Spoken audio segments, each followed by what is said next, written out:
Man tiesiog yra per lengva. Baltas meškinas atvažiuos.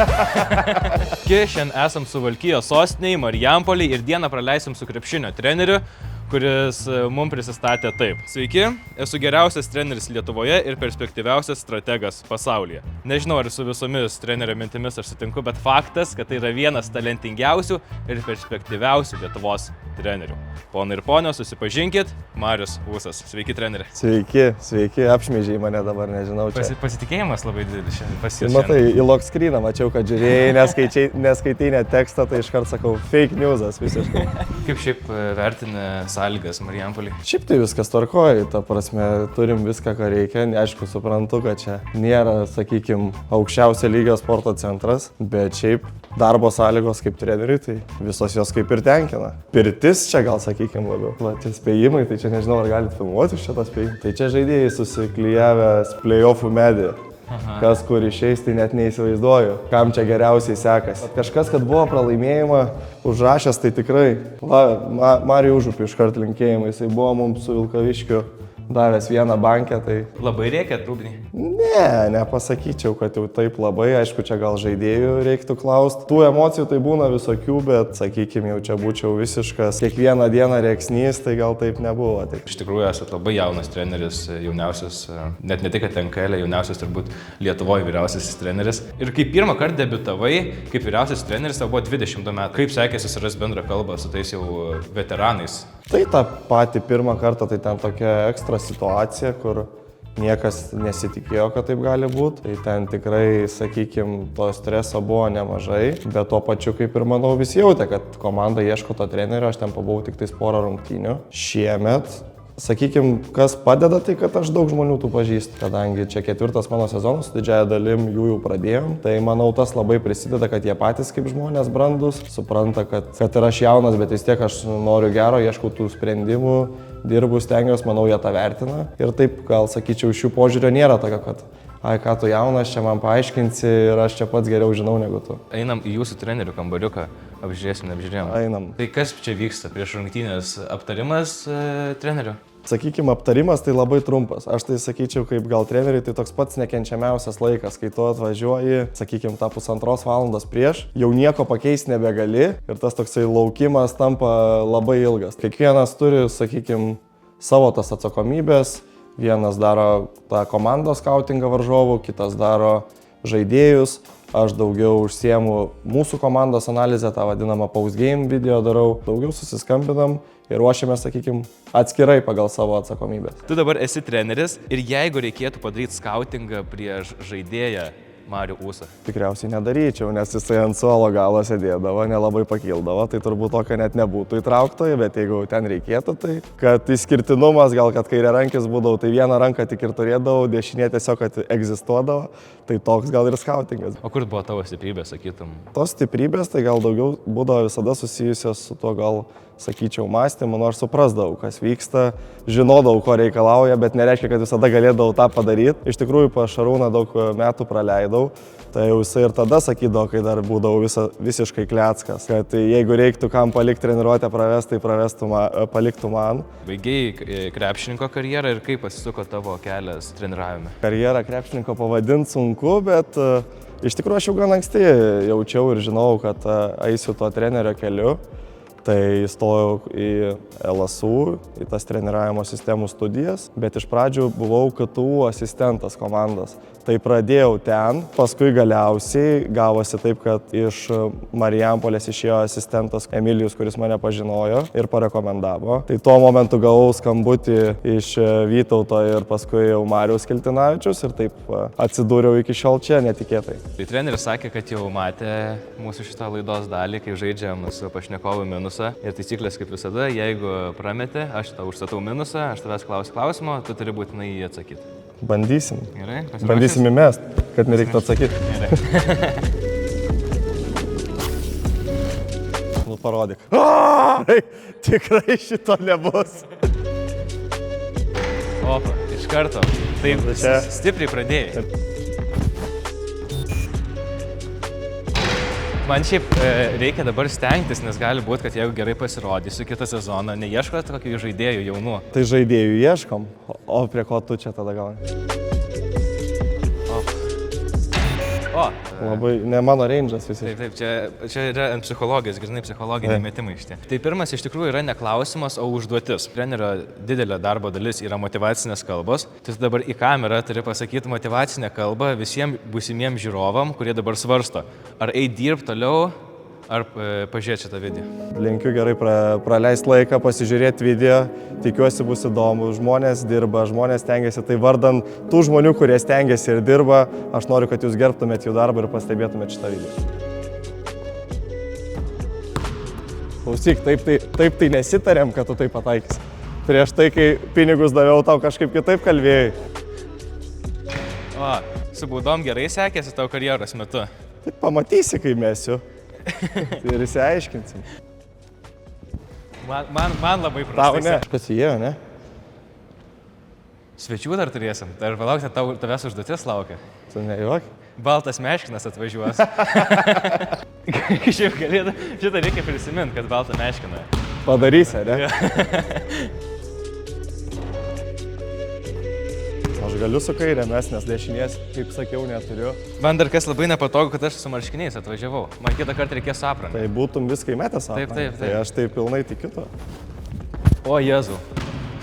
Mums čia finalą reikia žaisti, aš tau primenu. O, viešpatie. Nėra. Jo. Patys blogiausi metimai krepšiniai. Kurių, žinai, nieks nesitreniruoja. Tai pašnekėjom apie motyvacinės kalbas, kas yra didelė trenerių dalis, dar didesnė trenerių dalis yra santykiai su teisėjais. Esi ką nors pasakęs tokio žiauraus, kad buvo gėda ir ar prisimeni kažkokį didžiausią konfliktą su jais? Gal ne tai, kad daugiau, kad kažkaip piktai ir gėda, bet kur prašai nesąmonės dažniausiai būna, kur nieko nebūna.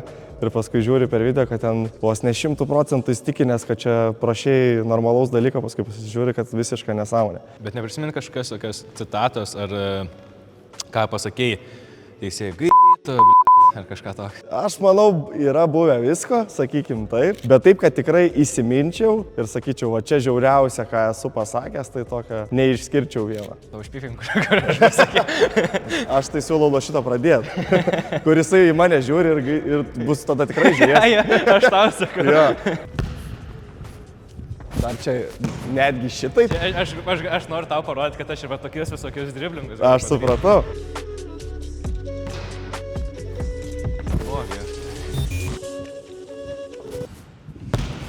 Čia taip ir norėjai, ar kaip gal? Gerai, iki 5 žaidžiam. Ne, tai iki 3, sakyk. Tai aš antrą metimą dar turiu.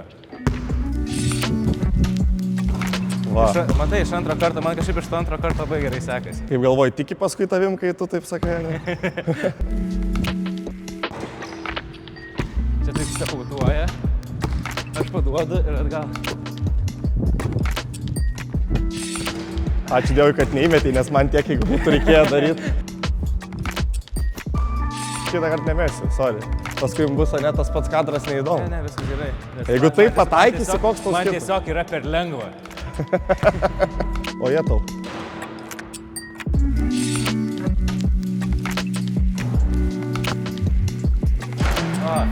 Nu, prašau. Atėjai labai jaunas į Marijampolę. Su kuriuo krepšininku buvo sunkiausiai surasti bendrą kalbą? Šiaip tai nebuvo, taip, aišku, žinau, kad tu nori atsakymą, kad aš tau pasakyčiau tą vardą, pavardę. Aš noriu, kad būtų citata. Aš nežinau, galvoju, kas čia taip galėjo skeptiškai žiūrėti labai. Aš manau, Tuca žiūrit, Kliučinykas taip į visus, manau, jaunus, galvoja, kas čia per veikėjai ateina. Bet kaip tik manau su juo, kad paskui atradom greitai tą ryšį. Bet taip sakyčiau, toksai pirminis, kur aš jaučiau, kad jisai taip žiūri, kas čia toks pas mus vėl naujas asistentas, tai manau, gal Tucas toksai sakyčiau. Vis tiek tau pavardės, kadangi reikia, tai aš su juo paskui jau ten įsiaiškinsiu, kai įdėsi. Yeah. Tai Marius Ūsas visiškai nesutarė su Tucu. Tavo žodžiai jau. Tai po žiauriai temptos kovos, aš turiu pirmą pergalę Minsko žaidime, tai ačiū, buvai labai geras priešininkas. Ačiū tau.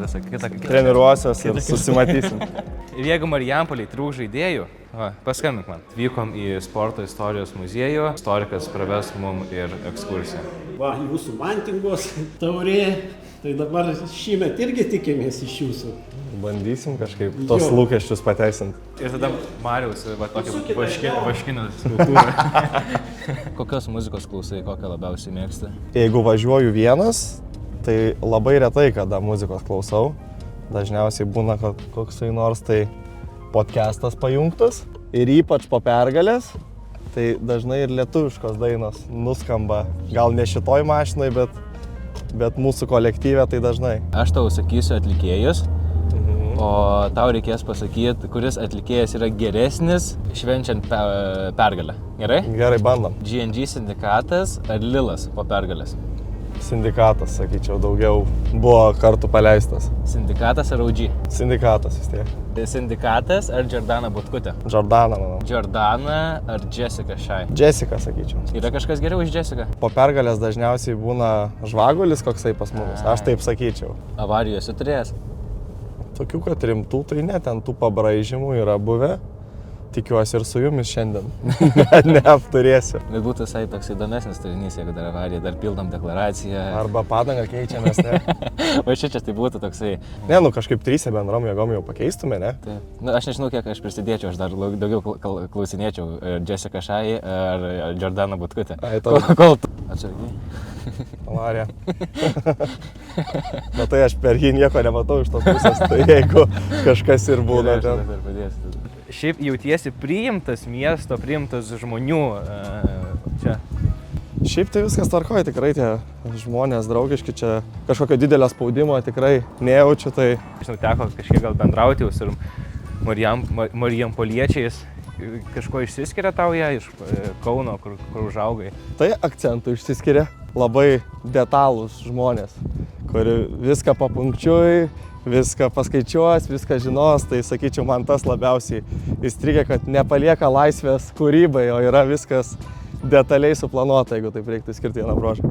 Esi vyr treneris Marijampoliai, treniruoji vaikus, esi studentas magistro ir dirbi mokykloje. Kaip įmanoma viską spėti? Nu, labai turi būti, sakau, iki minučių sudėliotas tas grafikas. Eini veikla iš veiklos, tai dažniausiai pradedi dieną mokykloj, tada keliauji pas vaikus, porą treniruočių ten, ir galiausiai atsirandi Marijampoliai, nes čia dažniausiai sportuojam vakarais, tvarkaraštis pilnas. O augdamas, kas buvo tavo idealas? Nežinau, kada supratai jau, kad būsi treneris, koks treneris buvo idealas, o kai buvai žaidėjas, koks žaidėjas buvo tavo idealas? Žaidėjas tai buvo idealas Irvingas. Idealo pasirinkimas čia toksai labiau vaikų dalykas, kad jie įsirenka vieną tą dievuką ir čia, tai va Irvingo ten ir Maikę turėjau atsisiuntęs ir su ją žaisdavau, o jau kai treneris tai tokio vieno nebuvo, aišku, Jasikevičius čia turbūt didžiosios dalies lietuvių trenerių tas, kurį visi lygiuojas, bet tokio, kad vieno įskirčiau, gal taip nebuvo. Sakai, Šaras yra tavo idealas kaip treneris, toksai dievukas. Bet žaidimo stilius tai jūsų žiauriai skirtingas ir net treniravimo stilius žiauriai skirtingas. Aš sakyčiau, kiekvienas prisitaiko prie to, kokioje situacijoje yra ir to, ką turi. Aš sakyčiau, geras treneris yra tas, kuris adaptuojasi. Jeigu tu turi tik tais vieną braižą, bet esi kitokioje situacijoje, kuris netinka, tai kaip sakos, tu adaptuoji arba miršti. Tai aš manau, kad gero trenerio bruožas, kuris moka įsisukti ir adaptuotis prie tų skirtingų situacijų. Esi šiaip žiauriai jaunas treneris, viskas dar prieš akis, bet yra tokia pergalė ar kažkoks pasiekimas tavo trenerio karjerai, kur sakytum, okay, viską karjerai pasiekiau, tikrai galiu ramiai baigti. Ne, taip nesakyčiau kažkaip ir labai stengiuosi tą priekį ir į tolį nežiūrėti, žiūriu šią dieną, dabar, kaip sakyti, didžiausia koncentracija yra į sekančią treniruotę, sekančias rungtynes, kažkaip aš labai tikiu tuo pačiu procesu, stengiasi neskraidyti padebesiais, kad oi, ten darysiu, tą darysiu, eini diena iš dienos ir paskui manau, kad tie rezultatai ateina savaime. Tai pažiūrėsim, gal kažkada susitiksim, sakysiu kitaip, kad tą pergalę pasiekiau ir čia jau noriu baigti karjerą, bet bent dabar kol kas tokių minčių nėra. Ačiū už tavo dieną ir Ačiū. Iki susitikimo kitose videose. Viso. Iki.